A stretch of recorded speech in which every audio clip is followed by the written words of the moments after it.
오늘도 열왕기상 17장에 기록된 이 말씀을 통해서 하나님께서 주시는 은혜를 우리가 함께 나누기를 원합니다.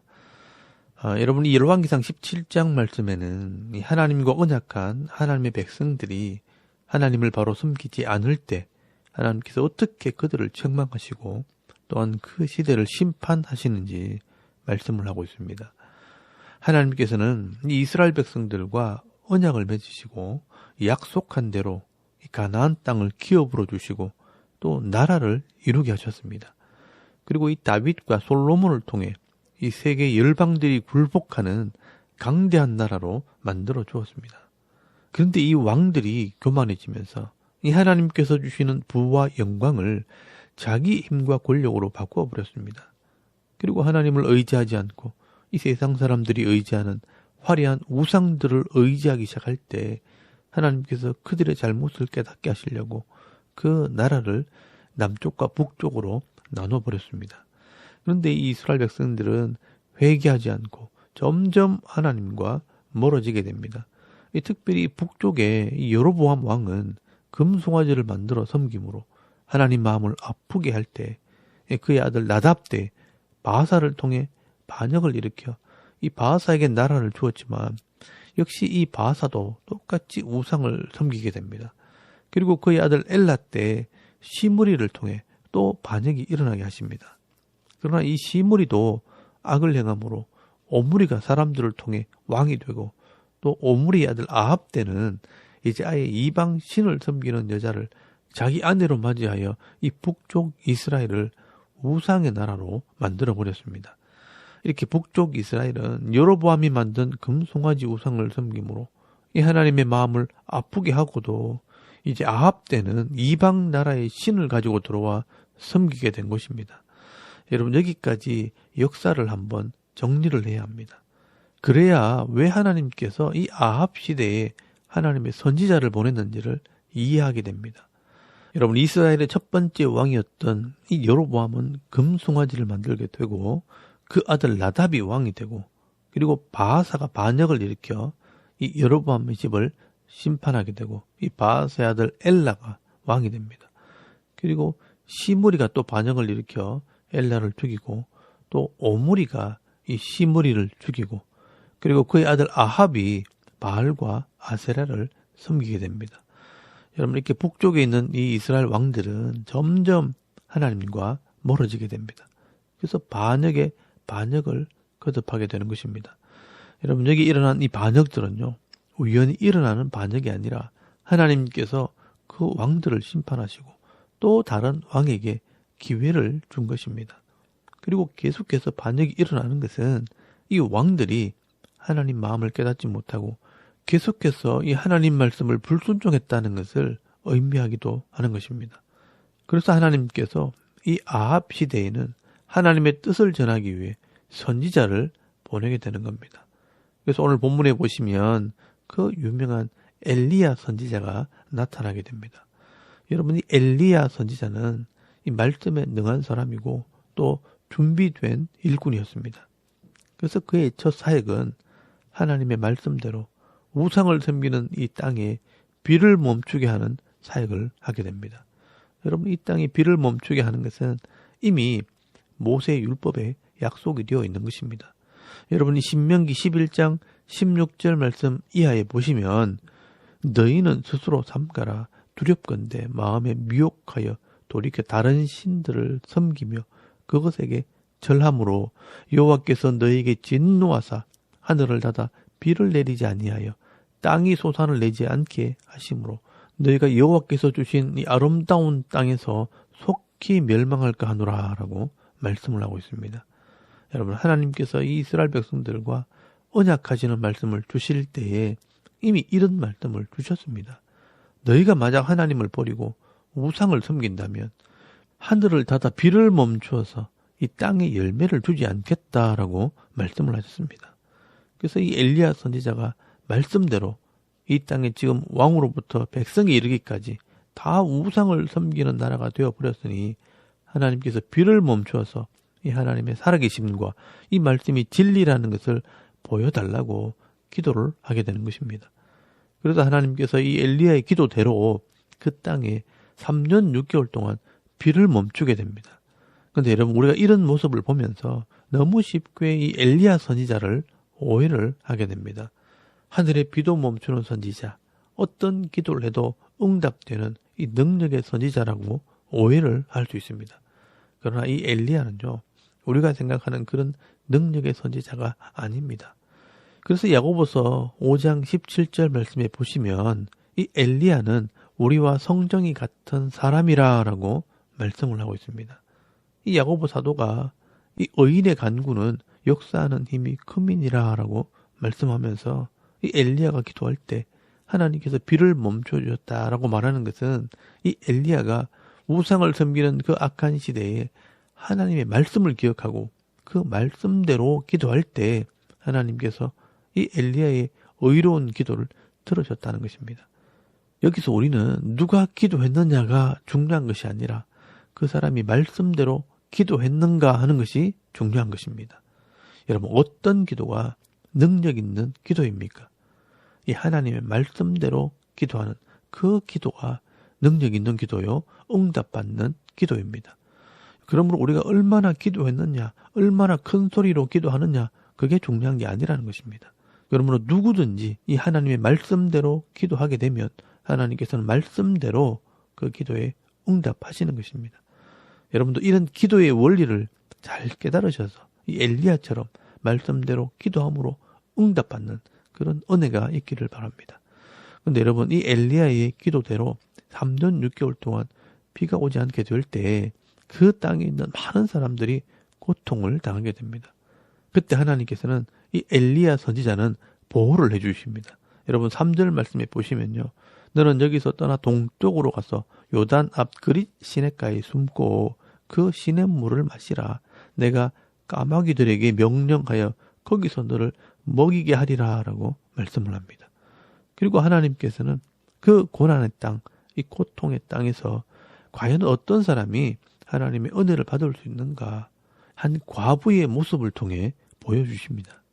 그게 바로 시돈 땅에 있는 사르밧 과부의 이야기입니다. 여러분, 그 우상의 땅에서 누가 과연 하나님의 은혜를 입게 되는가 하는 것을 잘 보시기 바랍니다. 여러분, 9절 말씀에 보시면 하나님께서는 엘리야 선지자에게 명령을 합니다. 이스라엘 땅이 아니라 이제는 이방 나라 시돈 땅에 있는 사르밧이라는 곳에 사는 한 과부를 찾아가서 음식을 대접받으라 라고 말씀을 하십니다. 여러분, 이 시돈은요, 베니게, 이 페니키아에 있는 이방 나라입니다. 이런 이방 땅에서 가장 비천한 한 과부의 집에 가서 대접을 받으라는 것입니다. 그래서 이 엘리야 선지자는 이 하나님 말씀대로 이 시돈 땅의 사르밧이라는 곳에 한 과부를 찾아가게 됩니다. 근데 그곳에도 비가 오지 않아서 양식이 떨어지고 먹을 것이 없었습니다. 근데 이 과부는 그 땅에서도 가장 가난한 사람입니다. 그러니 먹을 것이 없어서 밀가루 한 주먹, 기름 한 방울 남은 것 가지고 겨우 떡을 구워서 자기 아들하고 먹고 죽으려고 이제 마지막 식사를 준비하고 있었습니다. 근데 이 엘리야 선지자가 그 과부의 집에 가서 이 하나님 말씀대로 그 마지막 남은 떡을 달라고 요구를 하게 됩니다. 참 인간적으로 보면 기가 막힌 일입니다. 이 하나님의 선지자라는 사람이 그 동네에서 가장 가난한 과부의 집에 가서 그것도 마지막 남은 그 떡을 달라고 하니 이 사람들이 볼 때 어떻게 선지자가 도와주지는 못할 망정 그것을 빼앗아 먹습니까? 오해를 할 수 있습니다. 그러나 이 사건은요, 이 가난한 과부가 이 그런 어려운 처지에서도 이 하나님의 사람을 대접하고 섬겼다는 것을 강조를 하기 위한 사건입니다. 하나님과 언약한 백성들은 하나님을 존중히 여기지 않고 또 선지자도 무시하고 우상을 섬기고 높은 자나 낮은 자나 다 하나님을 버린 시대였습니다. 그래서 하나님께서는 이 이스라엘 백성들은 우상을 섬기고 있으니 자기 백성임에도 은혜를 베풀 수가 없는 것입니다. 그런데 이 이방 땅, 우상의 땅에 사는 이 한 가난한 과부가 하나님의 선지자를 무시하지 않고 그를 존중히 여기고 음식을 대접한다는 것은 곧 하나님을 존중히 여기고 대접하는 것이나 마찬가지가 되는 것입니다. 그래서 하나님께서 이 엘리야 선지자를 통해 이 과부의 믿음과 그 사랑을 드러내시고 또 그 집에 가루가 끊어지지 않고 기름이 마르지 않는 그 복을 주시고 은혜를 베풀어 주시는 것입니다. 여러분, 하나님께서는 어떤 사람에게 은혜를 베풀어 주시는가? 하나님을 존중히 여기고 또 하나님 말씀에 순종해서 내 이웃을 내 자신처럼 사랑할 줄 아는 그런 자들에게 말씀에 기록된 대로 복을 주시고 은혜를 베풀어 주시는 것입니다. 그래서 이 시돈에 사는 이 사르밧 과부는요, 모든 사람들이 양식이 없어 굶어 죽을 때 하나님께서 베푸신 이 은혜로 풍성함을 누리게 됩니다. 여러분, 15절 말씀에 보시면 그가 가서 엘리야의 말대로 하였더니 그와 엘리야와 그의 식구가 여러 날 먹었으나 여호와께서 엘리야를 통하여 하신 말씀같이 통의 가루가 떨어지지 않냐고 병의 기름이 없어지지 아니하니라 라고 말씀을 하고 있습니다. 여러분, 이렇게 하나님을 기억하고 하나님을 존중히 여기는 자는 이 세상 속에서 풍성함을 누리게 되는 겁니다. 여러분, 이 세상은요, 죄악의 땅이기에 어디를 가든 이 죄에 대한 고통이 없어지지 않습니다. 그러나 믿음 있는 사람들은 그런 고통 속에서도 하나님께서 주시는 은혜로 말미암아 부족하지 않는 삶을 누리게 되는 것입니다. 그리고 여러분, 18절 말씀에 보시면 이 엘리야가 이 과부의 집에서 하나님 말씀을 가르치게 될 때 그들이 무엇이 잘못되었는가, 이 죄에 대해서 깨닫게 되어졌다고 말씀을 합니다. 여러분, 18절 말씀에 보시면요, 여인이 엘리야에게 이르되 하나님의 사람이여 당신이 나와 더불어 무슨 상관이 있기로 내 죄를 생각나게 하고 또 내 아들을 죽게 하려고 내게 오셨나이까 라고 말씀을 합니다. 여러분, 이 엘리야 선지자가 이 과부의 집에서 말씀을 가르칠 때 갑자기 이 과부의 아들이 죽게 되는 일이 벌어지게 되었고, 이때 이 과부는 왜 당신이 내 집에 와서 내 죄를 생각나게 하고 또 내 아들을 죽게 하느냐라고 원망을 하게 됩니다. 여러분, 이 말을 잘 보시면 엘리야 선지자가 하나님 말씀을 가르치면서부터 이 이방 여인은 자기의 죄가 뭔지를 알게 되었다는 것입니다. 그런데 그 죄를 회개하지 않게 될 때 이 아들이 죽게 되는 일이 벌어지게 된 겁니다. 그때 이 엘리야 선지자가 이 죽은 아들을 위해서 하나님께 기도할 때 하나님께서는요, 더 큰 은혜와 표적을 보여주시는데 이 과부의 아들이 살아나는 기적을 보여주십니다.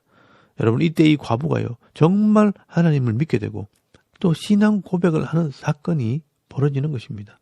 여러분, 24절 말씀에 보시면 여인이 엘리야에게 이르되 내가 이제야 당신은 하나님의 사람이요 당신의 입에 있는 여호와의 말씀이 진실한 줄 아노라 하니라 라고 말씀을 합니다.